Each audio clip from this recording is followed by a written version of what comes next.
Hello दोस्तों, कैसे हो आप सभी लोग। लगता है कि बहुत अच्छे होंगे। आज हमारे पास एक नया टॉपिक है। ये जो टॉपिक है इसका संबंध किसी भी खास क्लास से नहीं है, क्योंकि ये आपको हर एक क्लास में मिलेगा। ठीक है। हमारे इस टॉपिक का नाम है वर्गमूल की जो संख्याएं होती हैं उनको हम कैसे जोड़ते हैं, कैसे हम उन्हें घटाते हैं, कैसे गुणा करते हैं और कैसे भाग करते हैं। बहुत ही इम्पोर्टेंट टॉपिक है, क्योंकि आप इसे हर जगह पाओगे। जिस क्लास में पहुंचोगे वहां ये संक्रिया यानी कि जो गणित की संक्रिया आप पढ़ते हैं उन्हें वर्गमूल के अंदर कैसे अप्लाई करते हैं ये पाओगे आप। ठीक है।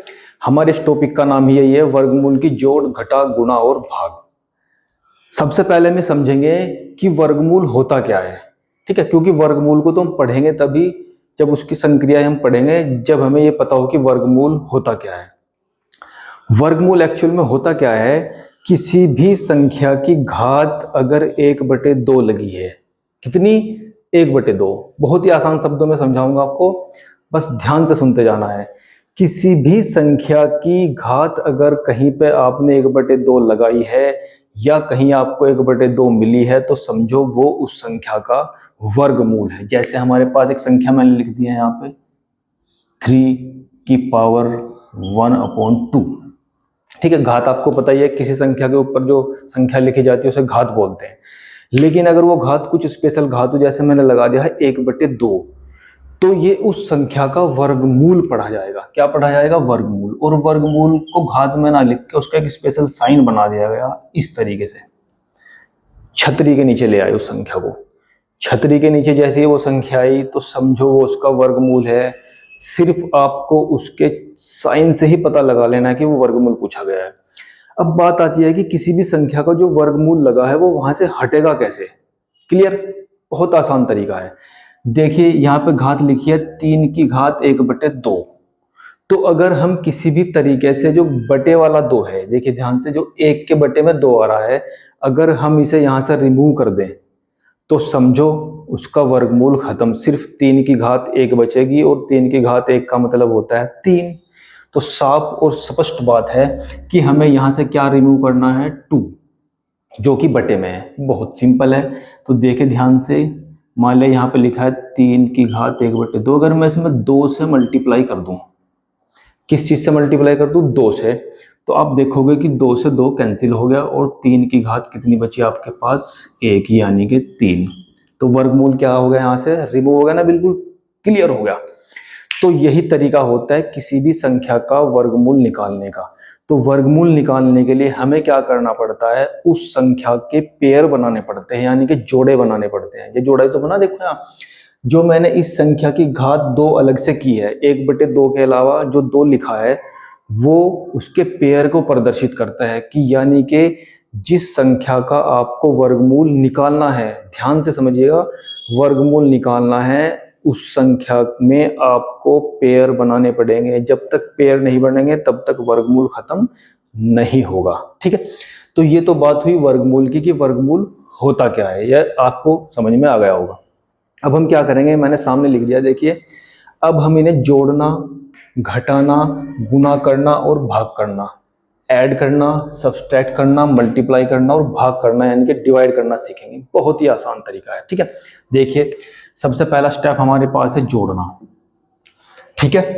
हम वर्गमूल की संख्याओं को किस तरीके से जोड़ेंगे ये समझिए ध्यान से। ठीक है। देखिए यहाँ पे पहला पॉइंट है, अगर हमारे पास जिन वर्गमूल की संख्याओं को आप जोड़ना चाहते हैं, ध्यान रखना है, अगर वर्गमूल की संख्या सेम होगी, क्या होगी? सेम होगी, तो वो उसके साथ जुड़ सकती है और उसी में से वो घट सकती है। अगर वर्गमूल की संख्या अलग अलग है तो वो अलग अलग ही रहेंगे, ना वो जुड़ेंगे और ना ही वो घटेंगे। जैसे मैंने यहाँ पे लिखा है वर्गमूल 2 और वर्गमूल 2। जैसे मैं इसका एक क्वांटिटी ले लेता हूँ, इसका 3 ले लेता हूँ और इसके साथ क्या है, क्योंकि यहाँ पे कोई बाहर संख्या नहीं लिखी है, इसका मतलब यहाँ पे क्या है? 1। ठीक है। यहाँ पे क्या है आपके पास? 1। तो वर्गमूल की संख्या तो एज इट इज रहेगी और जो बाहर संख्या यहाँ पे 3 है और यहाँ पे 1 ही ऐड हो जाएंगे। क्या हो गया आपका? 4/√2। अगर संख्या कुछ इस तरीके से होती 3/√2 +2√3। तो आप ध्यान से देखिए मैंने यहाँ पे क्या लिखा है, यहाँ पे जो रूट के अंदर संख्या है वो 2 है, यहाँ पे जो रूट के अंदर संख्या है वो 3 है, तो दोनों अलग अलग है। मैंने भी आपको क्या बताया है कि अगर रूट के अंदर अलग अलग संख्याएं होंगी तो ना वो जुड़ेंगी और ना ही वो घटेंगी। गुणा और भाग की बात बाद में करेंगे। तो उसका मतलब है दोनों की दोनों संख्याएं जुड़ नहीं सकती, एज इट इज रहेंगी जैसे कि तैसे लिखी है। क्लियर है? इस तरीके से आप वर्गमूल की संख्याओं को जोड़ सकते हैं, वेरी इजी। ठीक है, बात करते हैं घटाने की। जो रूल जोड़ने में लगता है वही रूल घटाने में भी लगता है। ठीक है, सेम होना चाहिए वर्गमूल। जैसे यहाँ पे वर्गमूल लिखा है 5, हमारे पास है √5, इसकी क्वांटिटी मैंने ले ली 4 यहाँ पे। ठीक है भाई, प्लस तो मैंने ले चुके, माइनस लेते हैं यहाँ पे 2√5। ठीक है, 2√5, क्योंकि रूट के अंदर सेम संख्या है, इसका मतलब हम इन्हें घटा सकते हैं।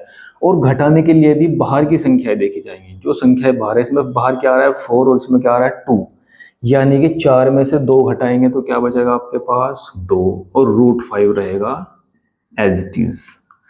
तो इस तरीके से आप रूट की संख्याओं को घटा सकते हैं। वो कब घटेंगे और कब जुड़ेंगे, जब दोनों वर्गमूल के अंदर सेम संख्याएं आएंगी। अगर अलग अलग होंगी, देखिए जैसे 3√3 -2√2, देखिए इसमें वर्गमूल के अंदर 3 आ रहा है और इसमें वर्गमूल के अंदर 2 आ रहा है। इसका मतलब हम इन दोनों संख्याओं को घटा नहीं सकते क्योंकि वर्गमूल की संख्याएं भिन्न हैं। तो इस तरीके से जोड़ और घटाव को आप वर्गमूल की संख्याओं में अप्लाई कर सकते हैं। आगे चलते हैं, बात करते हैं गुणा की। गुणा यानी कि मल्टीप्लिकेशन। ठीक है, वेरी सिंपल। आपको पता है जब मल्टीप्लिकेशन हम 2 रूट की संख्याओं का करेंगे, ठीक है, बहुत इजी है। देखिए मैंने यहाँ पे संख्या लिखी है √3 और इसकी मल्टीप्लाई करता हूँ मैं √3 के अंदर। ठीक है, जब मैं रूट की संख्याओं की मल्टीप्लाई करता हूँ तो वो एक ही रूट के अंदर आ जाएंगे और मल्टीप्लाई हो जाएगी। देखिए एक ही रूट के अंदर दोनों संख्याएं आ जाएंगी। एक ही रूट में लिख देंगे 3×3, क्योंकि ये संख्या भी रूट के अंदर थी और ये संख्या भी रूट के अंदर थी, तो दोनों को मैंने एक ही रूट में लगा दिया और एक ही रूट के अंदर लिख दिया।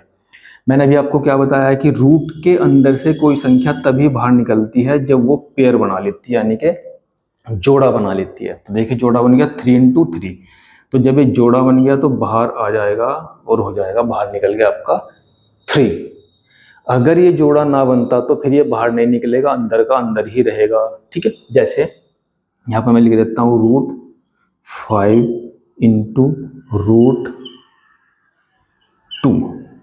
देखिए यहाँ रूट के अंदर 2 है, यहाँ पे 5 है। जब आप इनकी मल्टीप्लाई करेंगे तो दोनों एक ही रूट में आ जाएंगे, 5√2।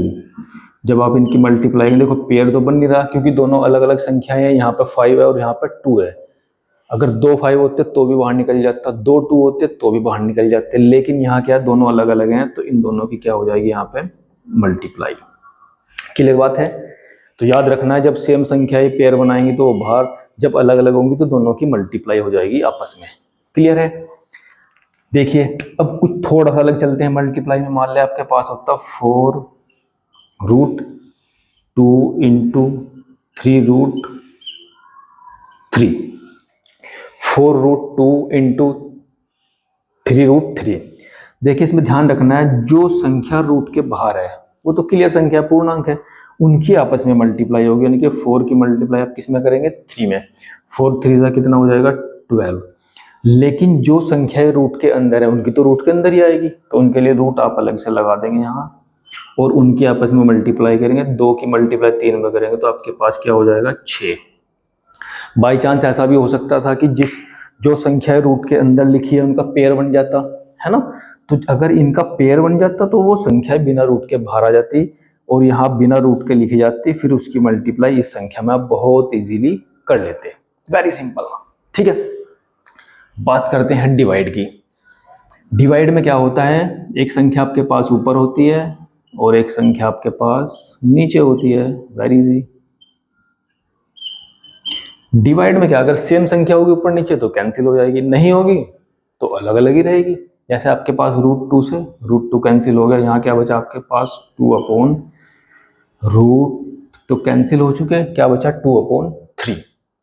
अगर दोनों अलग अलग रूट होते, जैसे आप ले लेते 4√5/3√3, ठीक है। तो इसमें बस थोड़ा सा आपको ये लिखना था, जो बिना रूट की संख्या है वो दोनों एक साथ आ जाती 4/3, और जो रूट के अंदर संख्या है वो दोनों बस एक ही रूट में लिख दो आप इकट्ठा करके 5/3, ठीक है। जिस तरह आप मल्टीप्लाई में कर रहे थे, एक ही रूट के अंदर ले रहे थे, यहाँ डिवाइड में भी दोनों को एक ही रूट के अंदर ले लेना है। तो इस तरीके से आप रूट यानी कि वर्गमूल की संख्याओं को बहुत आसान तरीके से जोड़ सकते हैं और घटा सकते हैं, गुणा कर सकते हैं और भाग कर सकते हैं। बहुत ही आसान तरीका है अगर आप ध्यान से इसके क्वेश्चंस करेंगे। और ये किसी स्पेशल क्लास का टॉपिक नहीं है, आप इस टाइप के क्वेश्चन हर एक क्लास में पाओगे जहां से वर्गमूल स्टार्ट हो जाएगा, ठीक है। बहुत बहुत धन्यवाद, वीडियो को ध्यान से देखा आपने, और मैं उम्मीद करता हूं कि आप इस चैनल को सब्सक्राइब करेंगे। बहुत बहुत धन्यवाद।